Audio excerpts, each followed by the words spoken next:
तो परिणाम जान लो, बंगाल में से दीदी को टाटा बाय बाय कहने का टाइम आ गया है। दीदी जाने वाली है, कमल आने वाला है। पश्चिम बंगाल के चुनाव में क्या होगा, इसकी घोषणा देश के गृह मंत्री अमित शाह चुनावी रैली में कर देते हैं। अनाउंस करते हैं कि ममता दीदी जा रही हैं और कमल का फूल खिलने जा रहा है। उनका यह विश्वास किस आधार पर है, यह बंगाल के तमाम लोग ही नहीं, देश के तमाम लोग जानते हैं जो बहुत ध्यान से इन चुनावों को देख रहे हैं। उधर टीएमसी की सांसद महुआ मोइत्रा दो टूक शब्दों में कहती हैं, वंस अ गुंडा ऑलवेज अ गुंडा। Once a gunda, always a gunda. That is the moral of the story. यानी देश के गृह मंत्री को सीधे सीधे कहती हैं कि जो एक बार गुंडा हो जाता है, एक बार तड़ी पार हो जाता है, वो हमेशा तड़ी पार रहता है। और यहाँ पर बंगाल की संस्कृति, पश्चिम बंगाल की ममता बनर्जी के सम्मान के मुद्दे को टीएमसी केंद्रीय मुद्दा बना रही है। जिस समय 152 कॉन्स्टिट्यूएंसीज पर मतदान पड़ना शुरू होगा, उस समय बीजेपी की तरफ से घुसपैठिया राग सबसे प्रमुख होगा और टीएमसी की तरफ से सबसे प्रमुख होगा बंगाल जोए बांग्ला। अपना नॉनवेज खाना आप किस मंशा से वीडियो दिखा करके लोगों की भावनाओं को चोट पहुंचा करके किसको खुश करने का खेल कर रहे हो? यहाँ मांस भी है, मछली भी है, भात भी, सब खा रहे हैं। बहुत स्वादिष्ट, आपकी खाइए। কাজেই বাংলার অস্তিত্ব রক্ষার লড়াই, আপনার খাদ্য রক্ষা করার লড়াই, আপনার বাচ্চাদের ভবিষ্যৎ রক্ষা করার লড়াই, আপনার ঠিকানা রক্ষা করার লড়াই, আপনার সম্মান রক্ষা করার লড়াই, এই লড়াইয়ে আপনাদের জিততে হবে, মা মাটি মানুষকে জিততে হবে। नमस्कार दोस्तों, मैं आपकी दोस्त भाषा, आप देख रहे हैं बेबाक भाषा पे हमारी ग्राउंड रिपोर्ट कोलकाता से। लेकिन सबसे पहले जो चुनावी समर है उसे कैसे लोग देख रहे हैं, ग्राउंड पर देखिए जिस तरह से आवाजें आई हैं वह भी काफी दिलचस्प हैं। तमाम दबाव आतंक के बावजूद महिलाएं यह कह रही हैं कि ममता दीदी ने उनके लिए किया तो बहुत है। ममता वापस आएगी नहीं आएगी, क्या लगता है आपको? ठीक काम किया नहीं किया? ভালো না মন্দ? भालो, हाँ। ভালো দিদি ভালো। क्या आपको लगता है ममता ने कुछ काम ठीक किया है? ऐसे तो काम तो अच्छा ही है उसका, सबको तो देखती है अच्छा। अब आना तकदीरबाजी है, तकदीर जिसका तकदीर में जो रहेगा, जिसका तकदीर में जिसको जितना रहेगा वही को मिलेगा। और वहीं दूसरी तरफ अधीर रंजन चौधरी का बरहमपुर से जीतना तकरीबन जो तय माना जा रहा है, उसके बारे में भी किस तरह से वहां का मतदाता यह बताता है हमें बेबाक भाषा को कि लड़ाई बहुत तगड़ी है, हड्डी से हड्डी टकरा रही है। यह डायलॉग भी सिर्फ और सिर्फ बंगाली में बोला जा सकता है। वहाँ पे किसके बीच लड़ाई है बरहमपुर में? यहाँ पे तीन ही लड़ाई चल रहा है। हाँ हाँ हाँ। और जो बीजेपी है, तृणमूल है, कांग्रेस है, और तीनों हड्डा हड्डी होगा।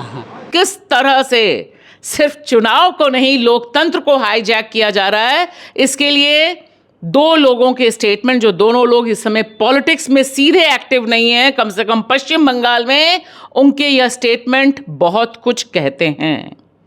पहले प्रशांत भूषण ने जिस अंदाज में सीधे सीधे कहा है कि ममता बनर्जी अकेले हैं, चारों तरफ से उन्हें घेर लिया है मोदी तंत्र ने।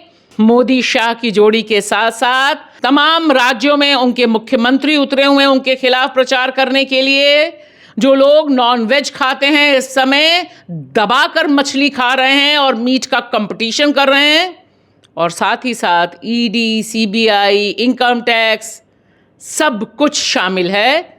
अगर ऐसे में ममता बनर्जी जीत जाती हैं तो वाकई यह तस्वीर एक रिमार्केबल तस्वीर हो जाएगी जो एआई जनरेटेड है कि वह अकेले मैदान में खड़ी हैं और बंगाल को जिता रही हैं। और इसी के साथ साथ सुप्रीम कोर्ट में वरिष्ठ वकील और सांसद कपिल सिब्बल का यह कहना कि इस समय पश्चिम बंगाल में चुनाव नहीं चल रहे, अनकॉन्स्टिट्यूशनल इमरजेंसी लगा दी गई है। उनका यह स्टेटमेंट इस समय की मौजूदा जो स्थिति है पश्चिम बंगाल, उसका सबसे बड़ा स्टेटमेंट बनकर उभरा है जब वह सीधे सीधे कहते हैं कि किस तरह से सारे नियम कायदे कानून किनारे रख दिए गए हैं और सारा तंत्र भारतीय जनता पार्टी की सरकार बनाने के लिए उतारू हो गया है।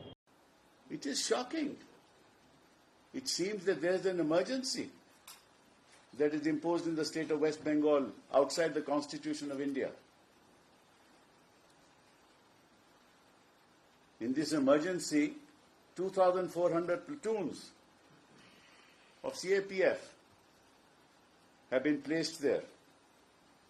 2,400, which means 2.4 lakh people of CAPF, which means for every 100 people in West Bengal, one person of CAPF would be taking care of them. So it seems that the BJP is not fighting this election. It seems that the CAPF and the Election Commission is fighting this election. Gross abuse of state machinery. I mean, these number of CAPF people would not be there in Jammu and Kashmir. They are in West Bengal. और ये बंगाल की ही ताकत है कि परिणाम जो कुछ भी हो, इसने तमाम भाजपा नेताओं को मछली खाने पर मजबूर कर दिया है, नॉनवेज खाने पर मजबूर कर दिया है, मीट का कंपटीशन करने पे मजबूर कर दिया है और इसे लेकर सोशल मीडिया पर उनकी ज़बरदस्त ट्रोलिंग हो रही है। मंगलवार का दिन भारतीय जनता पार्टी के गोली मारो सालों का फेम वाले अनुराग ठाकुर दबाकर मछली खा रहे हैं और मछली खाते खाते बता रहे हैं कि हम तो बहुत ज़्यादा मछली प्रेमी हैं।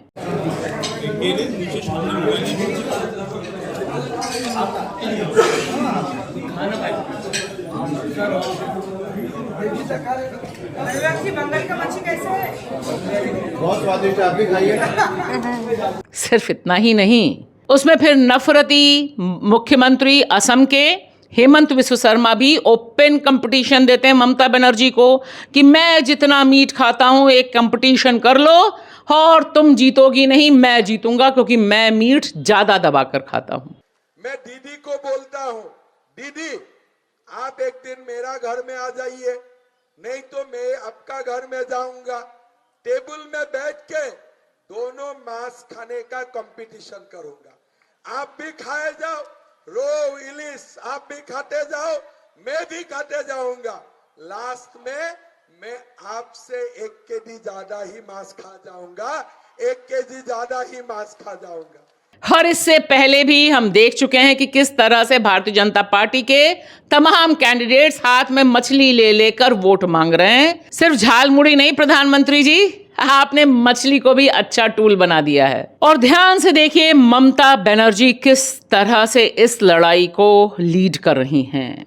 उन्होंने बिल्कुल 2 टूक शब्दों में कहा कि यह लड़ाई बंगाल की संस्कृति की लड़ाई है, बंगाल को बचाने की लड़ाई है और ये लोग जो आए हैं इन्हें तो विवेकानंद और सुभाष चंद्र बोस में अंतर नहीं पता। और यहाँ पर सीधे सीधे उन्होंने निशाना साधा उत्तर प्रदेश के भारतीय जनता पार्टी के बुलडोजर फेम वाले योगी आदित्यनाथ पर, जिन्होंने सुभाष चंद्र बोस का स्टेटमेंट स्वामी विवेकानंद का स्टेटमेंट कहकर बोल डाला था। स्वामी विवेकानंद ने कहा था, तुम मुझे खून दो मैं तुम्हें आजादी दूंगा। ना जाने संस्कृति, ना जाने সম্প্রীতি, না জানে অর্থনীতি, না জানে রাজনীতি। ওটা নেতাজি সুভাষচন্দ্র বোস বলেছিলেন রে গাধারা, ওরে গর্ধ শক্তি, অর্ধ শক্তি, ওটা নেতাজি সুভাষচন্দ্র বোস বলেছিলেন। আর স্বামী বিবেকানন্দ বলেছিলেন ভারতবর্ষের কল্যাণ আমার কল্যাণ, भारतवर्षेर मृत्तिका हमारे गर्व। सिर्फ इतना ही नहीं, यह चुनाव इस समय इंटरनेशनल ध्यान भी खींच रहा है और उसकी वजह बने हैं योगी आदित्यनाथ, जिन्होंने सीधे सीधे कहा है कि ममता बनर्जी पश्चिम बंगाल को काबा की धरती बनाना चाहती हैं, जबकि यह काली की भूमि है। और इसका तगड़ा विरोध तमाम इंटरनेशनल मंचों पर भी हो रहा है। बंगाल की धरती को हमें काबा की धरती नहीं बनने देना है। बंगाल की धरती तो काली की धरती रहेगी, मां काली की धरती। बीजेपी ने यह पूरा चुनाव अभी तक का प्रचार सैन्य बलों की तैनाती, नाम काटने के साथ साथ बाबरी मस्जिद पर भी खेलने की कोशिश की। अमित शाह जी ने सीधे सीधे कहा कि ममता बनर्जी अपने हुमायूं कबीर के जरिए बाबरी मस्जिद बनवाना चाहती थी। ममता दीदी, कान खोल कर सुन लो, भाजपा सरकार आने वाली है, बंगाल की भूमि पर हम बाबरी मस्जिद नहीं बनने देंगे। रॉन्ग अमित शाह जी, हम पहले भी आपको करेक्ट कर चुके हैं।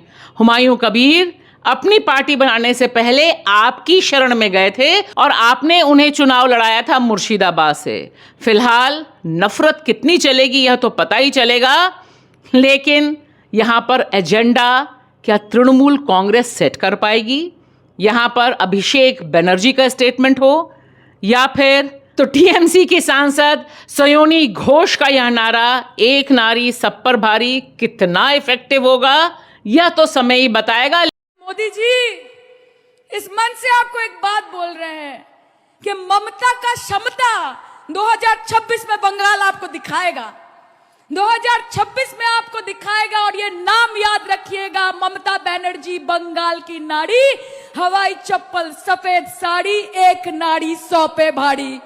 लेकिन फिलहाल बीजेपी नेताओं को मछली खाने और सिर्फ घुसपैठिया राग अलापने पर टीएमसी ने मजबूर तो कर दिया है। मन का भाषा समझता है ना, और मन क्या कहता है, मन क्या कहता है,